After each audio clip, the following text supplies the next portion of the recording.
Bismillahirrahmanirrahim. Assalamualaikum warahmatullahi wabarakatuh. Innal hamdalillah wassalatu wassalamu ala rasulillah wa ala alihi wa sahbihi wa mawala. Subhanaka la ilma lana illa ma 'allamtana innaka antal alimul hakim. Wala hawla wala quwwata illa billahil aliyyil azim. Allahumma alhimna marashida umurina wa a'izna min shururi anfusina wa min sayyiati a'malina. Amma ba'd. Alhamdulillah, tuan dan puan yang dirahmati Allah, kita mendoakan moga-moga Allah menerima segala amal ibadah kita, mengampunkan segala dosa kita, menjauhkan kita dari sebarang keburukan, memberi kesembuhan kepada kita dan ahli keluarga kita yang ditimpa musibah, dan merahmati mereka-mereka yang telah dipanggil terlebih dahulu oleh Allah sebelum kita. Sambung apa yang kita kuliahkan sebelum ini, masih kita berbicara tentang salah satu daripada anugerah Allah yang paling mahal yang Allah kurniakan kepada kita, iaitu fitrah. Tuan dan puan yang dirahmati Allah, fitrah itu harus didampingi oleh akal yang salim, akal yang sihat, selamat, yang dikuatkan dengan taqwa. Maka ketika itu fitrah akan bersinar-sinar cahayanya. Fungsi fitrah itu akan benar-benar dirasai pada ketika seseorang itu berhadapan dengan perkara yang meragukan pada bab kena tinggal. Yang ni nak buat ke, nak tinggal ke, nak ambil, tahu nak tinggal ke nak ambil, tinggal. Jika fitrah kita kuat, dia akan memberi satu desakan yang kuat untuk kita tinggalkan. Kamu tak akan rugi apa. Pada saat kita kena buat, timbul keraguan, tak buat tak apa kot, tak buat tak apa kot, fitrah akan menyuruh buat, kerana ini arahan Allah, ini arahan Rasulullah sallallahu alaihi wasallam. Maka apabila manusia itu, kata Syekh Dr. Ratib Nabulsi,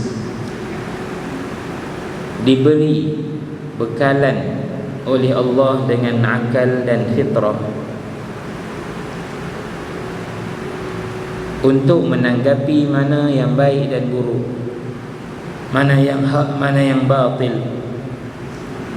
tanpa ada guru pembimbing. Fitrah tak perlu guru pembimbing, tanpa tunjuk ajar yang jelas. Lalu fitrah dan akal itu membawanya kepada Allah, menggerakkan hatinya untuk buat dengan bersungguh-sungguh arahan Allah, menghalangnya untuk menjauhkan diri daripada tegahan Allah. Maka dua-dua perkara ini cukup baginya sebagai alat untuk dia hisab diri dia, di mana kata Allah Subhanahu wa ta'ala, iqra' kitabak kafa bi nafsika al-yawma 'alayka hasiba. Bila Allah Subhanahu wa ta'ala bangkitkan kita kelak, Allah akan bagi kepada kita catatan amalan. Kata Allah, iqra' kitabak, baca balik buku catatan amalanmu. Maka cukuplah dengan diri kamu sendiri pada hari ini menjadi penghisap, sebelum aku hisap di atas timbangan. Semua bila pegang buku tu dia dah tahu lah tang mana dia kantoi, tang mana dia tak betul. Karena dia telah dimiliki atau dia telah diberi pemilikan atas dua perkara yang cukup besar, nikmat akal dan juga nikmat fitrah. Orang yang ada fitrah yang bersih, jernih ini, secara automatik dia akan memiliki tingkah laku, perangai atau akhlak yang baik. Kerana semula jadi kita nak urusan orang dengan kita berlaku dengan baik, betul. Sebab itu kata Nabi sallallahu alaihi wasallam, "Amilin nasa kama tuhibbu ay yu'amiluk." Bergaullah, berurusanlah dengan orang ramai seperti mana kamu suka mereka bergaul dan berurusan dengan kamu. Ini fitrah. Seorang yang suka berbohong, dia tetap tak suka jika orang bohong dia. Fitrah. Ni kuat mohong ni, mohong kata tu hari ada orang mohong dia. Dia kata hang mohong tu. Tu. Awak nak marah, hang mohong. Rapat punya mohong. Pencuri. Dia curi hak orang, lepas tu orang curi pula hak dia. Dia kerak 18 tu. Yasin baba kena potong 18. Sebab apa? Dia curi apa yang penyamun curi. Kan duit dia apa? Nah, itu fitrah. Itu kata Nabi, berurusanlah dengan orang macam mana kamu suka kalau mereka berurusan dengan kamu. Dalam sebuah hadis yang lain kata Nabi sallallahu alaihi wasallam, "Man ahabba an yuzahzaha 'anil nar wa yudkhala al-jannata falta'tihi maniyatuhu wa huwa yu'minu billahi wal yawmil akhir wal ya'ti ila an-nasi alladhi yuhibbu an yu'ta ilayhi." Siapa yang berkehendak untuk dijauhkan dari neraka dan dimasukkan syurga, hendaklah ketika datang kematiannya dia beriman kepada Allah dan hari akhirat, dan hendaklah dia bergaul dengan manusia dengan apa yang dia suka jika mereka bergaul dengannya. Itu di antara syarat nak masuk syurga tu. Macam mana kita nak orang jual beli dengan kita, dia jual barang elok, kita pun bayar harga yang dia nak. Macam tu juga bila kita jual barang elok pada kadar harga yang sepatutnya dibayar oleh pembeli. Dan dalam semua urusan yang lain kenaan dengan kehidupan harian kita, apabila timbul satu keraguan, kesamaran atas kita dalam bab suluk, bab bergaul, bab akhlak ni, maka apa timbangan dia? Hendaklah kita letak diri kita di pihak orang lain, di pihak orang lain. Contoh, kalau kita ni orang yang ada kuasa meluluskan atau tak meluluskan, tanda tangan kita tu cukup mahal, tanda tangannya lulus, tak mau tanda tangan tak lulus. Kita ada kuasa, waktu berjawatan kita ada kuasa, baik orang ramai akan berhubungan dengan kita, mai cari kita, nak dapatkan kelulusan kita. Maka ketika itu jangan letak aku ni CEO, aku ni pengurus, aku ni pengarah, aku ni. Letak diri kita pada tempat orang yang main tu. hajatnya bagaimana? Apa yang boleh membantu dia dengan tanda tangan kita? Karena hari ini bahagian atau di kalangan orang yang ada kuasa ini meluluskan jika ada apa-apa imbuhan tambahan kepada dia. Jika di sana ada kepentingan peribadi yang menguntungkan dia, tanpa dia melihat kesan kerosakan rasuah yang dia buat. Okey, ada berapa persen? Tonyoh. Tak ada baca terma dan syarat pun tak apa, tonyoh. Tapi yang ni nak luluskan apa? Nak bina rumah orang miskin. Kita tengok tak, tengok RMK 12 ni ada apa? Peruntukan ada tak kat mereka? Nak luluskan jalan bagi orang mudah lalu lintas. Jalan ni bukan tembok. Oh, tunggu tak, kami kena mesyuarat. 5 bulan mesyuarat tak selesai.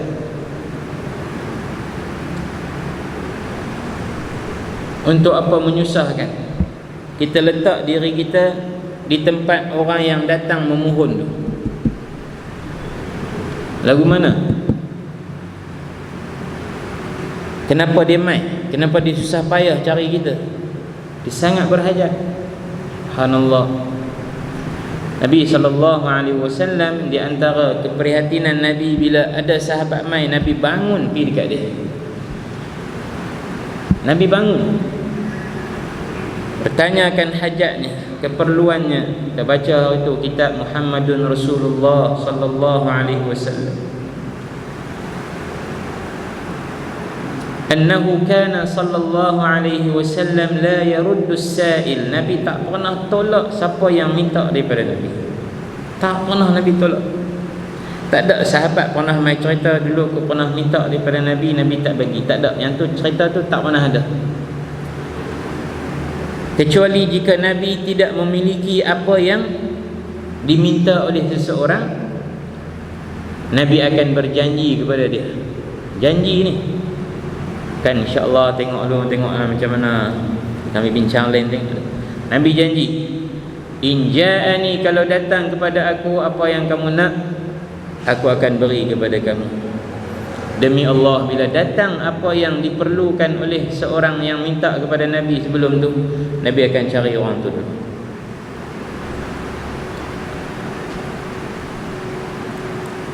Hari ini muamalah kita mengikut ranking. Lagi ada jawatan lagi kemas. Sebab tu 2 hari ni tuan-tuan baca tak? Jawatan atau pangkat dalam sebuah badan penguatkuasaan negara kita pun dijual beli.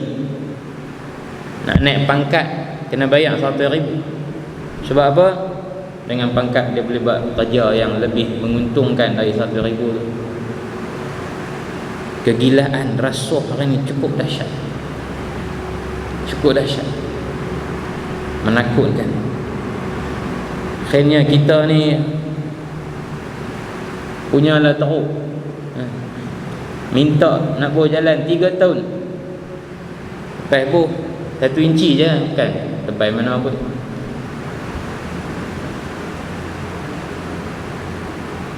Boleh renovate rumah di Putrajaya sampai 35 juta.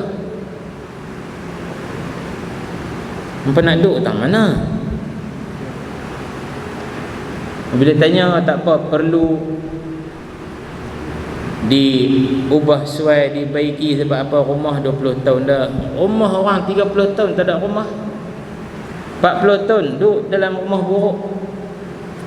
Siapa nak pergi renovate rumah dia? Bukan duduk sangat pun rumah besar tu. Kita rumah 3 bilik, 4 bilik pun kunci 1 bilik pun store lah. Ini rumah sampai 12 bilik. Setiap bilik ada bilik ayam, balkoni, 4 penjuru. Nak buat apa?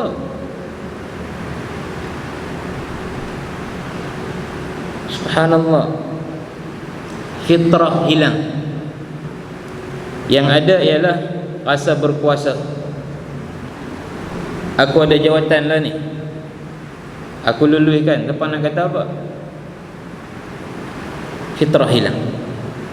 Bila hilang fitrah, alat muhasabah pun hilang. Maka dia tak rasa perbuatan dia salah. Dia tak rasa tindak tanduk dia itu menyalahi pada segi syarak dan juga akhlak.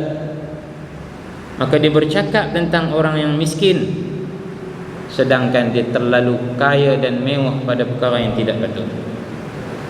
Mewah dengan hak sendiri pun sudah dikecam, apatah lagi bermewah-mewah dengan hak kerajaan. Berwenang-wenang menggunakan, meluluskan hak yang bukan hak dia. Tuan-tuan dan puan yang dirahmati Allah, letak diri kita pada tempat orang yang merayu kita, orang yang memohon daripada kita. Tentulah pada perkara yang tidak ada maksiat dan perlanggaran. Maka ketika itu kata Nabi, ahibba li akhika ma tuhibbu li nafsik. Apa yang kamu suka untuk diri kamu, bagi kawan kamu suka juga. Dalam satu hadis yang lain kata Nabi, la yu'minu ahadukum hatta yuhibba li akhihi ma yuhibbu li nafsihi. Tak sempurna iman seseorang kamu sehinggalah dia mengasihi saudaranya seperti mana dia mengasihi dirinya, atau dia suka apa yang berlaku kepada saudaranya seperti mana yang disuka apa yang berlaku kepada dirinya. Maka daripada sini terdoronglah seorang Muslim itu untuk menjadi seorang yang jujur dengan saudaranya, karena dia juga nak orang jujur dengan dia. Dan dia terdorong untuk tidak menipu, kerana dia juga tidak mahu ditipu. Dia terdorong untuk menjadi seorang yang amanah, menjaga harta orang lain, menjaga maruah dan keaiban orang lain, kerana dia juga tak suka kalau dikhianati pada hartanya, diburukkan pada maruahnya, dibongkar keaibannya. Dia akan terdorong untuk membantu dan meringankan kepayahan saudaranya, kerana dia tahu suatu hari bila dia susah, ada di sana orang yang datang untuk meringankan bebanan dan kesusahan dia.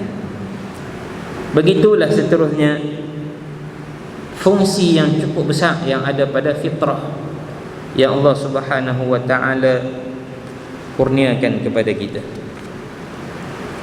Tuan-tuan dan puan yang dirahmati Allah Subhanahu wa ta'ala, lalu kata Syekh, matlamat kepada apa yang kita bicarakan ialah semuanya hanyalah untuk al-fawzu bi salamatil qalb. Kita ni nak dapat satu keuntungan, iaitu hati kita berada dalam keadaan yang sentiasa baik dan selamat. Selamat daripada benci orang, selamat daripada hasad, dengki, iri hati, cemburu. Kerana al-fawzu bi salamatil qalb, memiliki hati yang selamat daripada menyakiti orang ni adalah punca masuk ke dalam syurga. Pernah kita cerita tentang Nabi SAW ketika duduk dengan para sahabat, berbicara dengan para sahabat, tiba-tiba kata Nabi, akan lintas depan kamu selagi salah seorang penghuni syurga. Nabi sebut, sahabat semua pakat tunggu siapa nak lalu ni, hebat dia ni, penghuni syurga. Tiba-tiba melintas Sayyiduna Sa'd bin Abi Waqqas.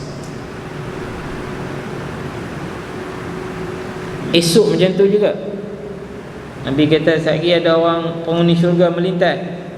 Yang lalu Sa'd bin Abi Waqqas 3 hari 3 kali Nabi memberi persaksian bahawa Sayyidina Sa'd bin Abi Waqqas penghuni syurga. Hari ketiga tu pantas Sayyidina Abdullah bin Amr bin al-As, seorang anak muda, anak kepada Sayyidina Amr bin al-As. keluar ligan Sayyidina Sa'd bin Abi Waqqas. Sampai dia kata, tuan, saya ni ada masalah sikit dengan ayah saya, dia kata. Dia buat, bukan tipu dah, dia cari peluang, dia nak bermalam di rumah Sayyidina Sa'd bin Abi Waqqas. Dia nak tahu apa ibadah Sayyidina Sa'd ni punya hebat. 3 hari 3 kali melintas Nabi kata ni penghuni syurga. Dia pun nak masuk syurga juga. Kata, aku ni ada masalah sikit dengan ayah ni, boleh tak nak tumpang bermalam? Dia kata boleh, tak ada masalah, mai. Ke malam pertama dia tak tidur. Dia buat tidur, dia nak tengok Sayyidina Sa'd bangun pukul berapa, tahajud, semayang banyak mana, menangis macam mana, istighfar macam mana. Rupanya Sayyidina Sa'd bin Abi Waqqas tak bangun lama pun, dekat-dekat subuh baru bangun, semayang sikit, lepas tu pergi solat bila azan. Dia pun bangunlah waktu tu. Dia kata, apa amalan istimewa kau ni, kata masuk syurga. Hari kedua macam tu juga. Sayyidina Sa'd memang tak bangun awal, bukan pukul 2 terus bangun tahajud sampai subuh. Kerana memang bangun malam adalah bukti hebatnya seseorang itu berhubungan dengan Allah. Hari ketiga macam tu juga, lelah dia pun terus terang, dia kata, minta maaf, benarnya saya tak ada masalah apa dengan ayah, cuma 3 hari berturut-turut kami duduk dengan Nabi SAW. Nabi kata akan lintas penghuni syurga, yang lintas itu kamu. Hari kedua pun kamu, hari ketiga pun kamu juga. Maka aku nak tahu, ma amaluka alladhi yudkhiluka al-jannah, apakah amalan kamu yang memasukkan kamu ke dalam syurga? Faqala inni kama ra'ait, aku ni macam hang tengoklah, bukan aku nak berlakon, aku nak tak mau tunjukkan hang ibadah aku banyak dah, aku macam hang melihatlah. Macam itulah, aku bukan banyak sangat solat malam. Illa anni, kecuali aku, kata Sayyidina Sa'd bin Abi Waqqas, sebelum aku tidur, aku memaafkan semua kesalahan orang, dan aku tidak akan membenci sesiapa pun waktu aku hidup. Maknanya waktu siang muamalah itu, maka aku tidur bisalamatis sadr, dalam keadaan hati aku selamat daripada benci, menyakiti atau apa-apa yang buruk, yang negatif terhadap orang. Kata Sayyidina Abdullah bin Amr, demi Allah, kerana inilah kau masuk syurga. Salamatus sadr, selamat hati kita daripada perkara tak elok ni payah, cukup payah. Siapa boleh dapat itu, di antara kunci syurga yang dia kena pegang dan terus jaga gila. Moga-moga berkekalan sifat selamatnya hatinya daripada membenci, menyakiti kepada orang lain. Yang kedua, sa'adatu al-qalb. Yang pertama tadi, kita nak dapat sifat salamatul qalb, hati kita yang selamat daripada sangka buruk dan seumpamanya. Yang kedua, kebahagiaan jiwa kita.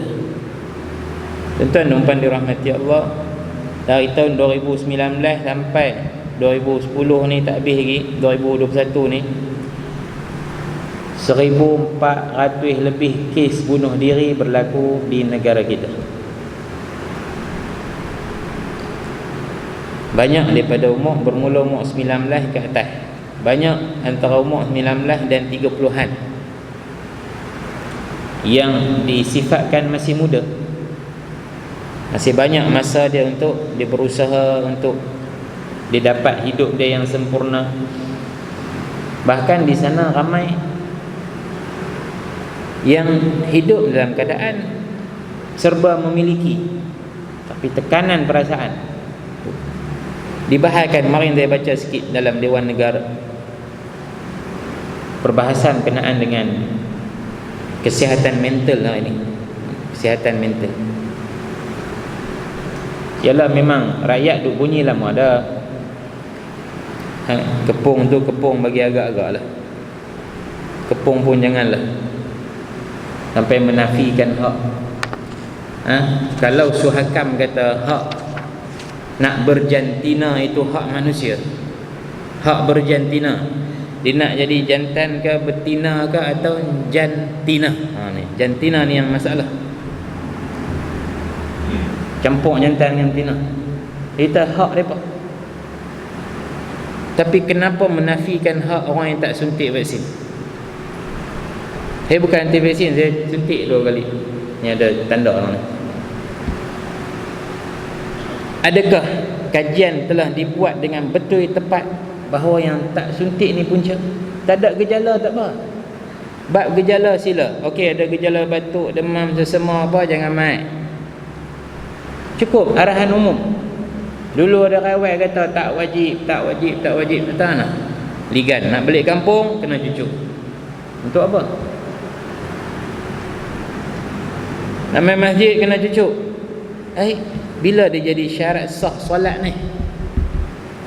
Bila vaksin jadi syarat sah solat? Tamam. Panggil bagi nasihat, tanya dia sebab apa. Dia tak mau, tak apa.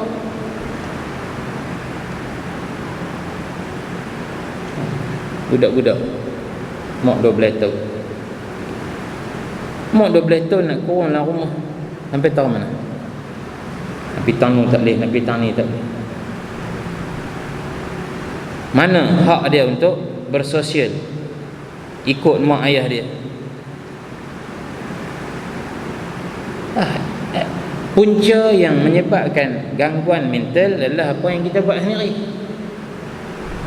Apa yang kita buat sendiri.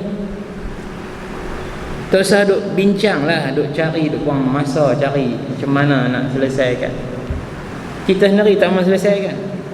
Seorang ahli Dewan Negara bangun semalam mengaitkan mungkin di antara punca bunuh diri adalah banyak menonton drama Korea.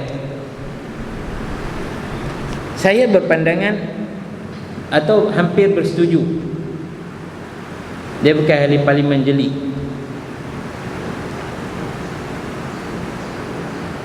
Drama Korea di Malaysia lebih ditontoni berbanding drama Melayu Malaysia sendiri. Lah ada drama apa, Squid Game ke, cukup gila. Orang Melayu cukup gila. Korea di antara followers IG artis-artis dia banyaknya adalah orang Malaysia. Dan Korea adalah negara yang paling banyak kes bunuh diri di dunia. Dan artis-artis dia adalah paling banyak bunuh diri. Dan drama filem dia mesti akan paparkan unsur bunuh diri. Kebanyakan menyentuh. Habis frah cinta, bunuh diri. Terlibat dengan judi, bunuh diri. Terlibat dengan masalah keluarga, bunuh diri. Tapi orang bangkit tak setuju dengan dia. Orang tanya apa, Datuk pernah tengok berapa banyak drama Korea? Dah, bukan masalah dia tengok ke tak. Memang itu fakta dia. Seolah-olah jalan keluar ialah bunuh diri. Artis yang sedang meningkat naik, masyhur, kaya, tetap didapati bunuh diri dengan racun, dengan seumpamanya. Kanan. Kita pun ada budak yang nak exam tak lepas, duk mengapai tak masuk, bunuh diri, terjun bangunan sekolah, dalam sekolah pun ada. Innalillahi wa inna ilaihi raji'un. Sa'adatul qalb, kegembiraan hati, kebahagiaan hati itu kena ada. Sebab itu apabila dunia masuk negara kita hanya mencari kebahagiaan pada material, ya dibuat perbandingan pemain bola sepak ternama dunia hari ini, reta dia punya koleksi reta dia mencecah ratusan juta ringgit. Yang ni harga bodoh. Ronaldo pun macam tu juga, mencecah ratusan juta. Tapi Salah dia tak beli pun reta-reta mahal. Kami ada guru Arab Mesir di Ma'had. Kata dia banyak buat hospital, masjid, rumah anak yatim, dan tak kelihatan dia naik kereta mewah. Mungkin ada kereta dia, tapi tak jadikan koleksi. Dan dia bahagia, Masya Allah. Bahagia, tak ada tekanan hidup, relax, boleh balik beramal di negara dia. Seorang pemain Liverpool tu, Sadio Mane tu, dia anak kepada Tok Imam di negara dia, Senegal kalau tak silap. Betul tak? Tu negara Afrika lah. Duit disalurkan untuk bantuan anak yatim, pelajar yang tak boleh pergi sekolah, tak ada baju, tak ada apa. Dan dia bahagia. Tu kata, bahagia bukan pada memiliki tapi pada memberi. Subhanallah, sa'adatul qalb. Depa dan fokus snap ambil gambar dia, handphone dia pecah. Skrin handphone pemain bola ni yang seminggu gaji dia hampir 1 juta, skrin handphone dia pecah. Depa ingat baru jatuh dan dia akan tukar. Minggu depan perlawanan, tengok duk pecah lagi skrin tu. Kita lagi aku boleh guna, aku guna.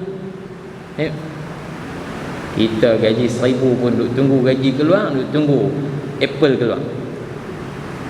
Gaji 1,000, faham tunggu tak? Beli buah Apple sampai 4,000. Nak buat apa? Sa'adatul qalb.